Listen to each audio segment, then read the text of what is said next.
Bonjour à vous. Alors déjà, quel est votre ressenti après ce premier conseil municipal? Moi, très honorée. Pour moi, c'est ma première expérience en tant qu'élue. Très honorée, plein de questionnements, mais en même temps une sérénité et l'impression d'être à ma place, en fait. Voilà. Porter la parole d'une bonne partie des Vitréens et des Vitréennes. Ouais, c'est un conseil qui est un petit peu particulier, là c'est un petit peu impressionnant, une grande salle, des masques, un protocole, c'était impressionnant, mais il était important que le conseil municipal puisse s'installer assez rapidement. Parce qu'on a besoin d'un levier politique concret pour agir là pour la crise. On a besoin d'un maire, d'une équipe qui agisse, parce que les commerçants, les entreprises, là vont être en demande. Donc là, ils ont besoin d'un exécutif et une position qui soit claire. Donc c'est le cas ce soir. Et c'est ce qu'on disait à la fin. Je pense qu'il faut qu'on soit humble. On occupe un siège aujourd'hui qui a été choisi par que la moitié des Vitréens, y compris notre liste, y compris toutes les listes. Donc je pense qu'il va falloir qu'on soit humble et qu'on soit respectueux parce que le contexte est particulier. Et puis il ne faut pas oublier la crise démocratique qui se cache derrière la crise sanitaire qu'il y avait avant. Est-ce que cette crise du coronavirus a fait changer vos objectifs ou vous a conforté dans votre programme? Nous, ça nous a vraiment conforté dans notre programme. Enfin, je ne sais pas, quand on regarde notre programme, on voit que les thématiques, nos objectifs et notre vision, elle est tout à fait appropriée à ce qui se passe maintenant, en fait. On avait déjà anticipé, finalement, les problématiques qui, là, sont exacerbées après cette crise. Là, je suis de nouveau intervenue sur la distanciation sociale, qui nous semble être une mesure primordiale pour que les commerçants puissent de nouveau avoir une activité économique relancée, pour que les citoyens puissent se déplacer de façon sereine dans la ville. Et évidemment que la mobilité, le changement des habitudes à Vitré est un challenge. Donc profitons du déconfinement pour essayer de se faire entendre sur ces questions et peut-être d'évoluer un petit peu. Voilà. Puis il y a la question du vivre ensemble, de la solidarité, de la transition écologique. Là, une crise, c'est la fin de quelque chose, le début de quelque chose d'autre. Là, la question, c'est de savoir vers où on va. Est-ce qu'on va vers ce qui était là avant, mais en pire ou est-ce qu'on profite de ce moment pour changer un peu nos habitudes, nos façons de penser, nos façons de bouger, nos façons de consommer, nos façons de financer les services publics Vous pensez que cette crise va vous aider à défendre vos objectifs? Malheureusement, à nous aider, non, mais là, on ne peut plus reculer, en fait. C'est que depuis des années, la politique est menée au niveau national, mais aussi au niveau de certaines collectivités. On avait tendance à mettre ça de côté, de dire que finalement la priorité c'était le plein emploi. Alors moi je suis d'accord, la priorité c'est le plein emploi, mais plus seulement. Il y a un problème de santé publique qui est là, et il va falloir que les deux puissent cohabiter. Les Vitréens vont avoir besoin de réponses claires.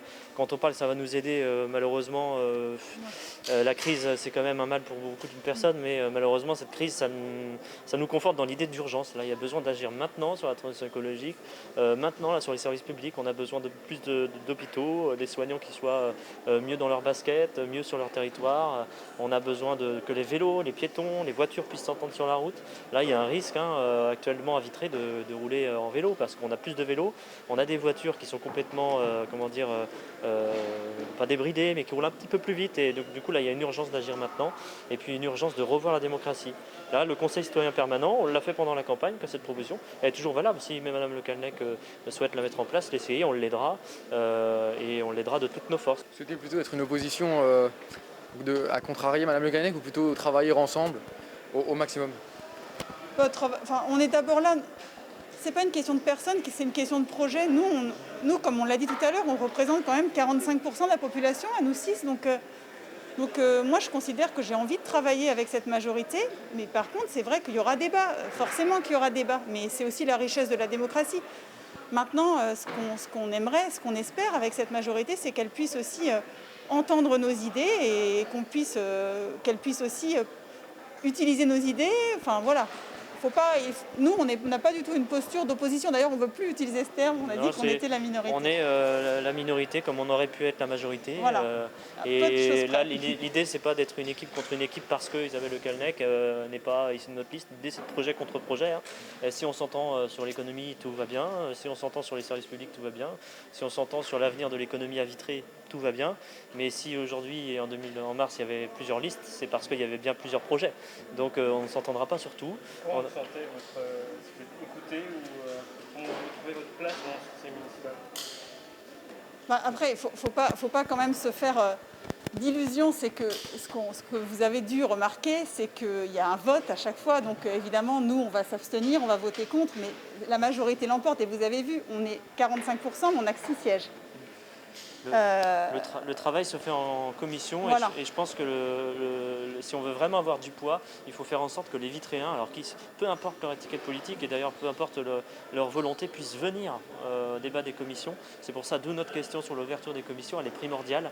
Ne nous retranchons pas sur une équipe qui penserait tout et pour tout, qui aurait le génie incarné. Non, une équipe n'a pas le génie incarné à elle seule, elle a besoin de l'opposition, mais même nous, de toutes nos forces, si on n'est que l'opposition, on n'y arrivera pas. On aura besoin des Vitréens et des personnes qui pensent comme nous pour agir, aller en réunion, essayer d'aller voir les élus un par un pour leur dire sur ce sujet-là, ça ne va pas, sur ce sujet-là, bravo, continuez. Enfin, on a besoin d'avoir des Vitréens derrière nous et puis voilà, on essaiera d'agir. Vous allez mener des alliances peut-être avec les autres minorités? Sur des sujets, pourquoi Oui, pas. sur des sujets. Bon, déjà, là, c'est vrai qu'on a déjà pu échanger. Nous, comme on vous le disait, le but c'est de faire avancer notre projet, c'est de discuter, c'est d'évoluer. Bon, après, comme le disait Erwan, on a aussi un collectif. Il ne faut pas oublier que notre histoire, elle vient d'un collectif. Et je crois que les associations et les initiatives citoyennes, elles doivent aussi nous enrichir. On ne doit pas s'enfermer dans un rôle d'élu, on doit communiquer avec les citoyens et savoir les écouter. Je pense que c'est d'abord le rôle de la minorité d'ailleurs.